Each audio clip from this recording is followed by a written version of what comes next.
So here, A so 29-year-old third woman opus with 20. ovarian. Yes, Yes, sorry. ma'am.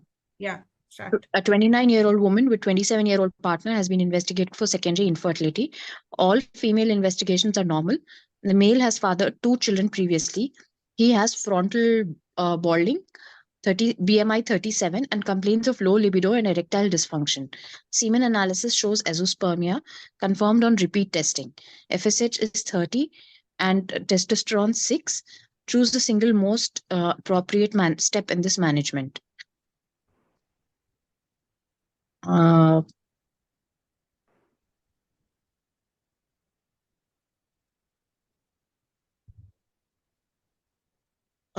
so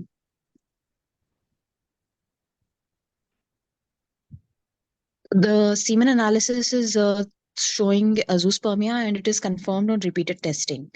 And there is frontal balding and low libido and erectile dysfunction.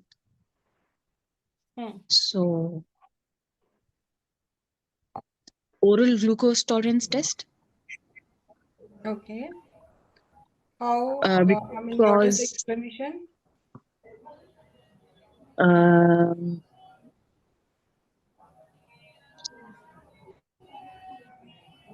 Erectile dysfunction and more BMI, can it be like diabetic? But Okay. then that we would see FBS and PLBS more commonly.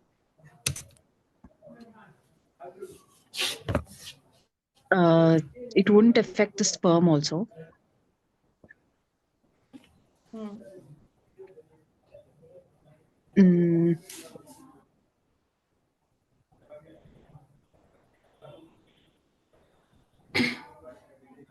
This testicular failure.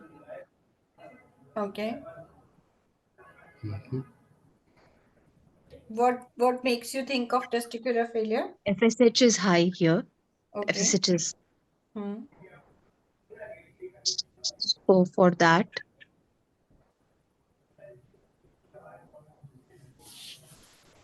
they're asking for appropriate step in management.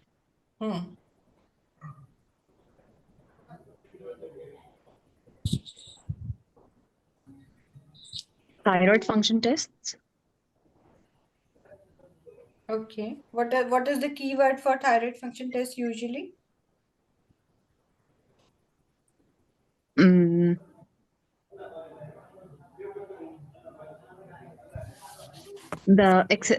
can be excessive sweating or something like that, maybe. Fatigue. Fatigue is the keyword, yes. So how will you explain FSH 30 by thyroid function test?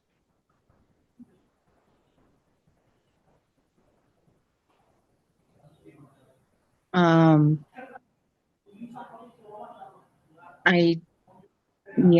can't explain that.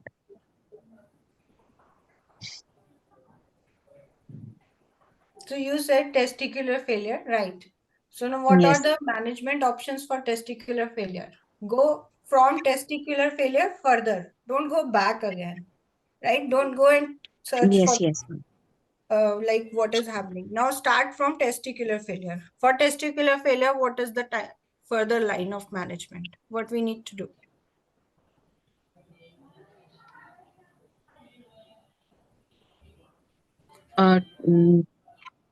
We wouldn't need a testicular biopsy. Karyotyping is also not needed.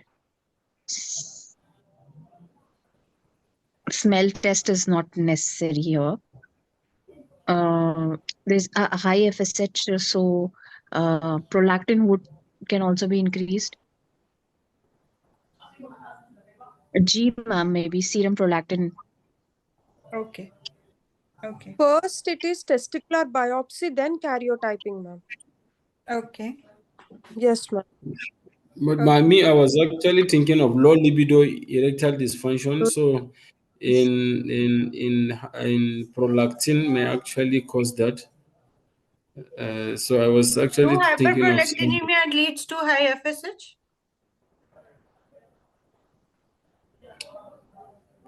No, ma'am.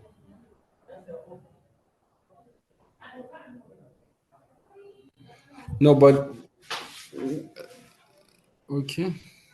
I'm trying to actually, but even if a patient has hypothyroidism, I think they should actually be weight gain, erectile dysfunction, and is associated with high BMI sometimes. So I think the first step should actually be thyroid function test. Okay. So if the FSH is 30 and this is a scenario of testicular failure, testosterone Yes. is low, so low libido cannot be because of that. So the answer would then become injection testosterone. No. Without investigating, how Yes, can we first. directly to injection? Did we read any time No, we injection have to do testosterone in karyotyping. management? Why we are going beyond our guidelines? We are creating But more even the confusion for ourselves, BMI, right? Stick to the management options you have read in your guidelines. Sorry, No, read in your testicular guidelines. failure, karyotyping has to be done. No, he already has two previous But he children. had already See, a when father. we go from So testicular what? failure onwards, what we do? We have to rule out any chromosomal disorder. We try to look for the sperms. If sperms are available, we want to do ICSI. Am I Yes. correct? This is a simple yes, ma'am. line what we do, right? Yes, If ma'am. it is less than oligospermia, yes. This is what we have to look at. So basically, he has already fathered 2 children. So less likely to be having any karyotypic defect. So the most important is you do testicular biopsy and you find out if there are any sperms there. You can directly just do the ICSI. If you have good quality sperms which you can use for ICSI, you can just go ahead. You have to But choose one thing which is going to define your management. If you do thyroid function test here, you do prolactin here, how it will define your management? If you give her give him for like you do prolactin, it comes out to be somewhere between 600 and 1000. Then does he be going to be like producing sperms again? Or his FSH is going to come down? No. Simple rule for the questions where the FSH is high. In male infertility, in female infertility. Simply, where your FSH is high, think of failures. In male, testicular failure. In female, ovarian failure. Right? Whenever your FSH is high, keyword, fix it. Whenever in exam scenarios your FSH is high, you are talking about male, you are talking about testicular failure. In female, you are talking about ovarian failure. So in male, you can go and look for the sperms in the testes. If they are there, you can do ICSI. If they are not there, then you need sperm donation, donor insemination, right? So because they have given you a FSH 30, which is like borderline. If they give you 60, then even testicular biopsy does not make a sense. Then directly you have to choose donor insemination.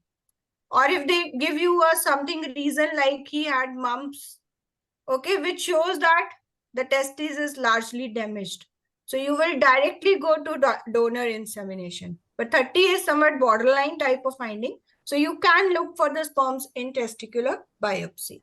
Ma'am, In same. females, just let me, 1 minute, let me just finish the sentence, then you can ask your question. Okay, so in females, if it is 30 or higher, then again you have to think about the oocyte donation. So always fix it as whenever there is FSH 30, no rule of prolactin, no thyroid, no nothing. It is a scenario of failure and you have to go ahead from there, right? Now you ask me what you were saying. Yes. If the same question, the male has fathered 2 children previously in this question. If the same question, if they have given, the male doesn't have any children previously, then we'll be going testicular biopsy, then karyotyping, right, ma'am? If the same FSH is there here. Yes. Yeah, Yes. correct, no, ma'am, because we have to rule Because out the in filter. karyotyping, they will give you certain, like sometimes they give you that small testes, small Yes, panel. yes. So some Yes. features would be there which suggest that there is a possibility of some chromosomal abnormality. Yes, ma'am. Yes, ma'am. Got it. Thank you. But Mahadin, it's asked the initial step in the management. Should we consider initially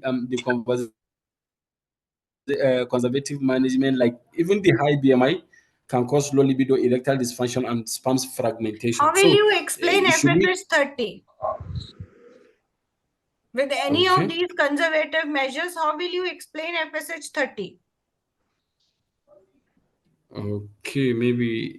All right. So that's what I am saying. That you have to boil down your question to single sentence. So the single Yes. rule here is, if whenever FSH is high, do think in terms of failure.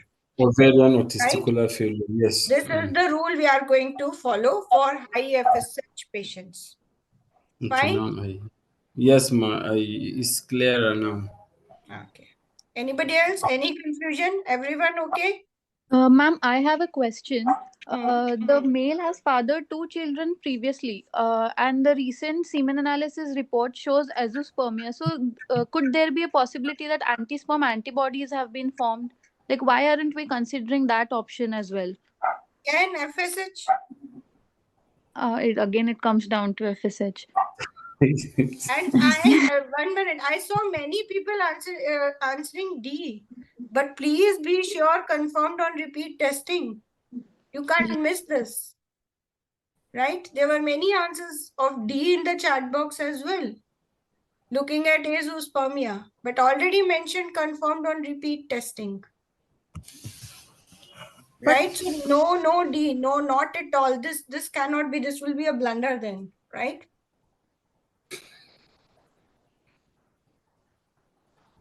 Okay. Fine. Everybody okay? Yes, ma'am. Yes, ma'am. In this question, FSH 30 is the main thing in the entire Yes. question. And we have Is the to, for culprit. every question which you are practicing while you are studying yourself, while you are studying in group, wherever you are practicing questions, always try to pick up that one thing which is pointing towards the answer, which should in alignment with your rules. Okay? Because it is not that students don't know. They know everything. They have read guidelines from first page to last line, word by word. But what is the problem is that when so many things are there, we can't focus on one point which is asked. Okay? The one who can focus can win the EMQs. So fix it. FSH 30, you will think in terms of failure. Done? Done? Yes, ma'am. Okay. Yes, I think who asked Yes. me for the question? What did I say the next name? Sorry, I forgot. Me, ma'am, Dr. Devika. Devika. Yes, Dr. Devika, and after this, Dr. Chavi. Yes, okay. A 39-year-old woman and her partner undergoing IVF because of unexplained subfertility. The woman has undergone one episode of ovarian stimulation and there are 6 embryos. 2 embryos are replaced, but there is no pregnancy. The woman attends 6 months later for further treatment, at which point she is aged 40 years. Choose the single most appropriate option from the above list.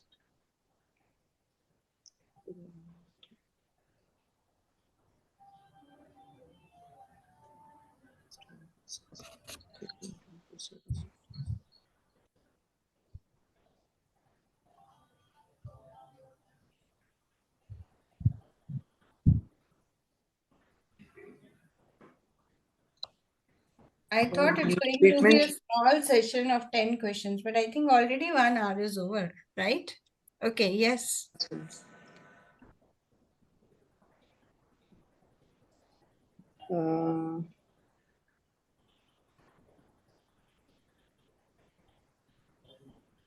She is 40 years. We can go till 42 years. Treatment can continue until the woman is aged 42 years. D, madam. Okay. Fine. D. Okay.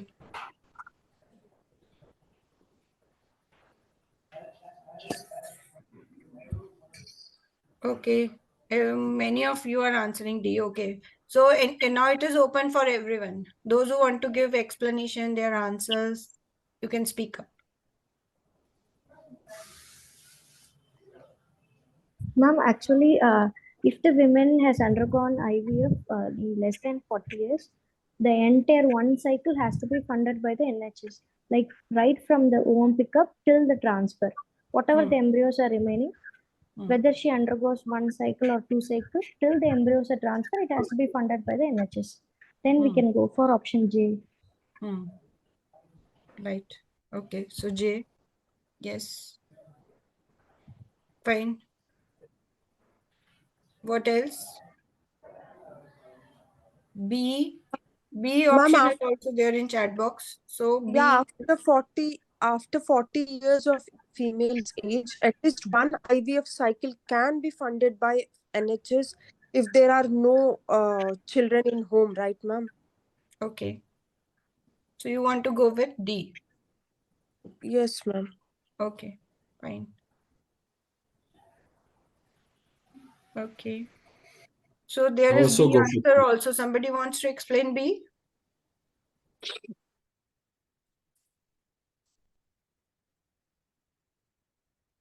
I think I'm going with D. Okay. So, okay. So let's take it. Now the scenario is women is 39-year-old and the cycle was started. Ovulation stimulation was there and 6 embryos were retrieved. Only 2 were placed, right? And she is now 40 years. So when do we say that cycle is complete? Till the time we have replaced all the embryos. The embryos. Right? We will take it as one full cycle. Okay. So right now only 2 embryos were replaced and 4 are still remaining. So you can go ahead with those 4 embryos. Fine.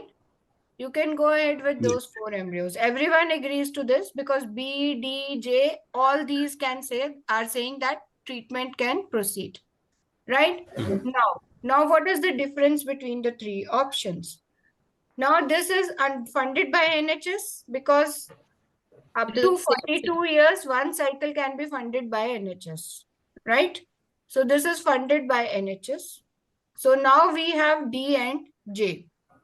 Now, what is the difference between D and J? Difference is that now for the treatment, for the IVF to be done up to 42 years, there is a rule that she should not had any previous IVF cycle. Right? She should not have any previous IVF cycle done. But she has already started her previous IVF cycle before 40 years. Right? So she does not, she is not a candidate for the new IVF cycle after 40 years because she has already done one. NICE clearly says this. 40 to 42, you have to explain her about the low chances and complications, and she should not have any previous IVF cycle done. And of course, the one was mentioned that no child at home, that stands true for all the ages, right? So now in this case, her IVF cycle already started before 40 years. So she cannot have a new IVF cycle. But this cycle can be completed. Okay. So D option is like can go up to 42 years. So this is wrong. That has nothing to do with the 42 years because we are not going to give her new IVF cycle because already she is into one IVF cycle and only one was allowed for her. And then in J, it is treatment can proceed and funded by NHS, right? So treatment can proceed. She can have her remaining embryos replaced. Remaining 4 embryos can be replaced. So remaining embryos can be replaced and that too funded by NHS. But she cannot have a new cycle. So that 42 years cutoff does not hold true for her. The J option is perfect. You got the difference between 2 options, D and J? Yes, ma'am. Yes, Yes, ma'am. Please, can you re-explain? Is it the continuation of the cycle, or the whole cycle itself should be covered by NHS for that remaining 4 embryos? Once the woman crosses 40 years, she is allowed to have one IVF cycle if she Yes, ma'am. has never had any IVF cycle. Okay. But this woman is already in the process of having a IVF. So her cycle is already started. So now she cannot go for any new IVF cycle. But the 4 embryos which are still with you, that can be replaced. So her treatment can continue. And of course, that will be funded by NHS because that cycle is allowed to her. Right? But no new cycle can be started. So there is nothing about the age limit. It is only that the remaining 4 embryos can be replaced. Right? Dr.